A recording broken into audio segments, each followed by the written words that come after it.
ఇక్కడ విచిత్రం ఏంటంటే కాకపోతే ఎవరైనా మనిషి జ్ఞానం ఉన్నవాడైతే తల దగ్గర శంకుస్థాపన చేస్తారు, తల దగ్గర చేస్తారు. ఎక్కడైతే నీళ్లు ఉన్నాయో, ఎక్కడి నుంచి అయితే నీళ్లు తేవాలనుకుంటున్నారో అక్కడ శంకుస్థాపన చేస్తారు. కేవలం తలా తోక లేని వాళ్ళే తోక దగ్గర చేస్తారు. ఎందుకంటే బాధ ఏముంది ఈయనకి?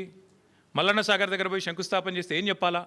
ఎదురుగా కళ్ళు దొబ్బినాయా, నీకు కనబడతలేవా, అవి కాళేశ్వరం నీళ్లు కాదా అని ప్రజలు అడుగుతారు, రైతులు అడుగుతారు. ఇవి కాళేశ్వరంలో వచ్చిన నీళ్లు కావా అని సోయినవాడు ఎవడైనా అడుగుతాడు, మీడియా అడుగుతుంది, అందరూ అడుగుతారు. సమాధానం చెప్పలేరు. ఎందుకంటే కాళేశ్వరం కొట్టుకపోయింది, కాళేశ్వరం ఇదయింది అదయింది అని దిక్కుమాలిన మాటలు మాట్లాడిందే మీరు. కాబట్టి ఏం చేయాలా? తలా తోక లేని సన్నాసులు చేసే పని ఏదైతే చేయాలో తోక దగ్గర చేస్తున్నాడు ప్రారంభోత్సవం. తల దగ్గర చేయకుండా, మల్లన్న సాగర్ దగ్గర కాకుండా తోక దగ్గర అంటే గండిపేట దగ్గర చేసే ప్రయత్నం చేస్తూ ఉన్నారు. ఎందుకు? మీ అబద్ధాలను కప్పిపుచ్చుకోవడానికి.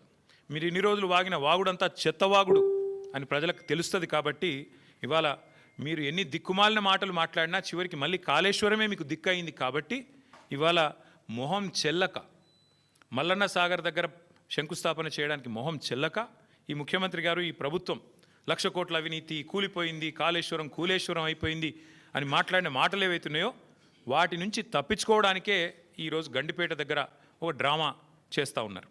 అంటే ఒకటి చెప్పకనే చెప్పినట్టు మాత్రం ఈ ప్రభుత్వం అయ్యింది. ఎన్ని రోజులు కాళేశ్వరం కూలేశ్వరం అయిపోయిందని వాగిన నోళ్ళే ఇవాళ అదే కాళేశ్వరం నీళ్లు తీసుకొచ్చి హైదరాబాద్ ప్రజలకు మేము గోదావరి నీళ్ళు అందిస్తామని చెప్తున్నారు. అంటే ముఖ్యమంత్రి కానీ ఈ ప్రభుత్వం కానీ చెప్పకనే చెప్పినట్టు అయ్యింది. కాళేశ్వరం మరి తెలంగాణకు కల్పతరువు, తెలంగాణకు కామధేనువు అని మొదటి నుంచి మేమేదైతే చెప్తున్నామో అది అక్షర సత్యం అని కాంగ్రెస్ ప్రభుత్వమే ఇలా ఒప్పుకున్నట్టు అయింది.